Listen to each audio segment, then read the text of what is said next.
আজকের আমাদের breakfast egg cheese Maggi. এই ম্যাগির মধ্যে একটু গাজর টাজর দিয়ে করেছি, তার সাথে ডিম সেদ্ধ আর মায়ের তৈরি করা রসা। ম্যাগিটা করেছি আমি, আর মা এইসব খায় না, তাই মা খাচ্ছে সেই পাউরুটি। আমার ডিম সেদ্ধ খাবে না তুমি? আর মা যে কি ভালোবাসে খেতে মাই জানে। এই যে মা খাচ্ছে মাখন, মাখন পাউরুটি। আর আমি একটু খেয়ে দেখি ম্যাগিটা কেমন হয়েছে।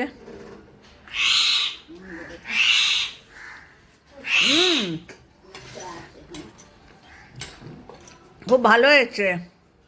কি তুমি যে খাচ্ছ কেমন হয়েছে? তুমি যে খাচ্ছ কেমন হয়েছে? ভালো হয়েছে তো? ভালো হয়েছে।